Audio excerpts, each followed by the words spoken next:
Hey there, everybody. Pete Pardo here. Welcome to another edition of What's Hot with Sea Tranquility. Yes, it's Wednesday. Yes, it's new album review day. Today, in this episode, we're going to talk about the brand new album, the eighth studio album from progressive metal veterans Reprise Records, produced by David Bottrill, talking about Hushed and Grim from Mastodon. Two disc set, a lot of material on here. Like I said, it's their eighth studio album. It's by far also their longest album. We're probably looking at, it's two CDs, 15 songs in total. All right, let's take a look at this before we start talking about the music. Hushed and Grim, of course, we've got Paul Romano, right? Isn't that Paul Romano? Yeah, Paul Romano doing the artwork. He has done most of the artwork on the Mastodon catalog. As you can see, it's got a very similar look and feel to many of the other albums. This all in basically grays, blacks, and a little bit of white. Pretty cool stuff. Dark imagery, got lyrics, who plays on the album, all that good stuff in the booklet, right? No pictures of the guys here. So this particular album, lyrically, whether it's a full-blown concept album or not, it's pretty close to it, I guess. It's basically a tribute to their former manager, Nick John, who died from cancer in 2018. So, the band has had, over the years, they've had some losses, right? And that has influenced some of the lyrical content on a few of their albums, and this one in particular. Hushed and Grim, kind of like a very moving, moody tribute to their fallen manager who left the world way too soon. So, like I said, double disc set, a lot of material on here. I think it's well over 80 minutes in total. You got disc 1 has 8 tracks. Disc 2, which is the shorter of the two, has 7. Like I mentioned, produced and mixed by David Bottrill. Good sounding album, pretty potent album. Let's take a look at who plays on the album. So, of course, you got the regular Mastodon guys, right? Of course, you got Brand Daler on drums and vocals. You have Brett Hines, the incredible Brett Hines, on vocals and lead guitar. Bill Kelleher on rhythm guitar. And, of course, Troy Sanders on vocals and bass guitar. In addition to that, got a bunch of folks that are helping out, doing some things here and there. You got, I don't know how I'm going to pronounce this, Joao Nogueira on keyboards. You can hear him on a number of tracks. He's the person who's adding that kind of like Richard Wright, Rick Wakeman-y flair throughout some of these songs. Pretty interesting. Darby Rose Tapley, a little bit of spoken word vocals. Marcus King, the great blues rock guitar player Marcus King, plays guitar solo on one track. David Whitty plays percussion on a track. Rick Deschette plays sarangi on one track. Jody Sanders, a little French horn on one track. Kim Thale from Soundgarden plays a guitar solo on one track. Kevin Fox plays a little bit of cello and string arrangement on one track. And Drew Jureka plays a little violin and viola on one track. So how's the album, you might ask? Well, I dig it quite a bit. I have found Mastodon's catalog pretty damn impressive overall. The first album, Remission, is pretty brutal, probably closer to their sludge and hardcore roots. Then on Leviathan, all of a sudden, the kind of progressive metal, leanings that this band has been all about ever since, really starting to come out. Epic songwriting, epic playing, more complex playing, still that kind of brutal, extreme nature of the band, still kind of there. But then with Blood Mountain and Crack the Sky, the next two albums, I think them becoming a full-blown progressive metal band, certainly coming to the forefront. And those most people look at as their two absolute drop-dead classics in their catalog. Then The Hunter, now the band was starting to get a little bigger. So The Hunter, to me, was a little bit of a push towards more commercial waters. Probably my least favorite album in their catalog. Still not terrible by any means. But then with Once More Around the Sun and Emperor of Sand, they kind of got back to doing what they do best. Emperor of Sand was in 2017, so here we are 4 years later with Hushed and Grim back once again. This is filled with some dark stuff, It's filled with some of the complex progressive metal that we've come to love from this band. It's definitely, there's some definite like 70s style prog rock on here. There's a couple of kind of dreamy, post rocky, mainstream rock type tunes on here. Like maybe like not mainstream rock, but like kind of like atmospheric rock, I should say.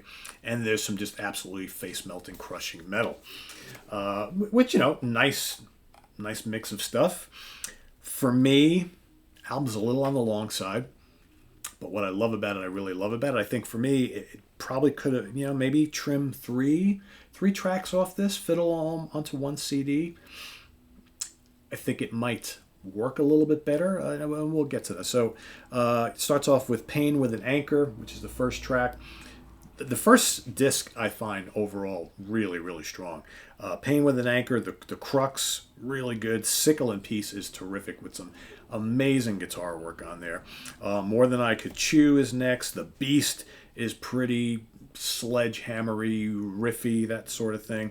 I think any of those first 5 tracks are easily in the running for strong, you know, strongest pieces, tracks, or songs on the album. They've all got that Mastodon feel, lots of really terrific riffing. There's plenty of those intricate little solo things and lead guitars. Brand's drumming is off the charts throughout the entire album. I like the vocals on the whole album. Vocals are really well done between Brent and Troy. I think they both do a really great job.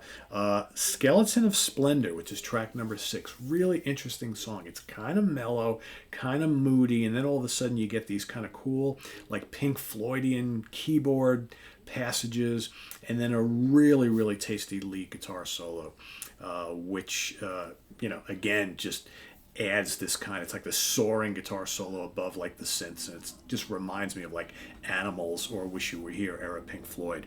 Really well done. Tear Drinker is excellent, and then Pushing the Tides is a really cool, moody, slow building, heavy song that finishes off disc 1. Then once you move on to disc 2, all right, which is the shorter one of the two, kicks off with 3 kind of mellow, dreamy, atmospheric tracks in a row that start to kind of like test my patience a little bit. Peace and Tranquility, Dagger, and Had It All. They're not terrible by any means. It's just that, you know, they're kind of making it, to me, they're almost like kind of kill the momentum a little bit. Because, of course, you know, if you've got the physical product, the CD, you actually have to take the disc out, put the new one in, and then you're still riding the high from those first 8 tracks on disc 1. And then the first 3 tracks of disc 2 kind of like setting it back in again. So I'm like, all right, now we got to kind of, we're taking a little break here. And then you've got Savage Lands, which is killer and also might be in the running for one of the best tracks on the entire album. It's just this face-melting juggernaut of like complex riffery, just like Mastodon do so well. All these little fills and the drums are just going nuts underneath, and it like twists and turns and shuffles, and amazing. Then you got Gobblers of Dregs, which is a really cool, moody, slow builder that gets heavier and heavier as it goes along. Great song. Eyes of Serpents, I would have thought it would have been something else, but again, it kind of goes back to that moody, mid-pace thing of the first 3 tracks on disc 2, and then Gigantium finishes it all off, and Gigantium is like that 7 minutes long, and that is just like kind of Gobblers of Dregs. That's another kind of slow builder that just keeps getting heavy and brings in all these really cool riff ideas and things. Just really, really great stuff.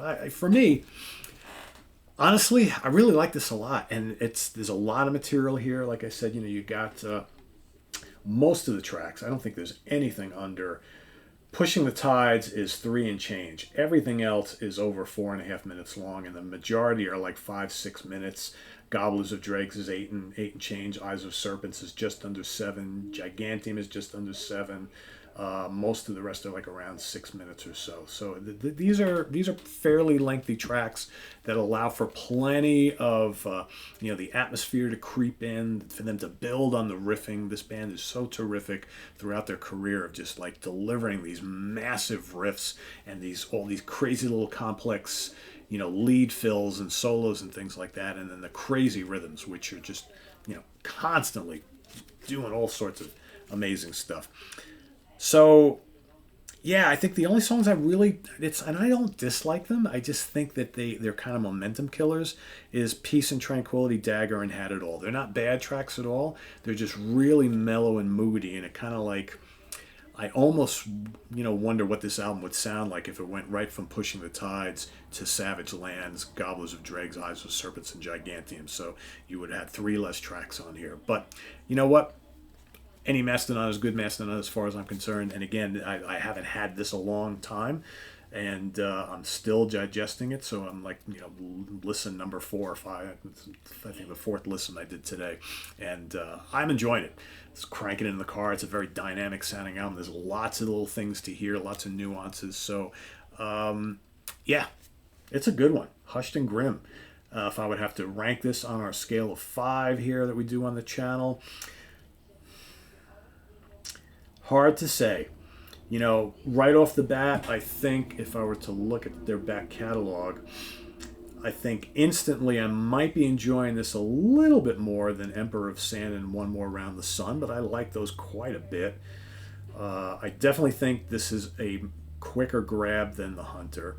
It's not Crack the Sky or Blood Mountain, or probably even Leviathan, but it's definitely a much more mature album than Remission, their first album. I think, man, it falls in line with the last two albums for sure, which I think were really, really strong and were growers. So I'm going to give this today,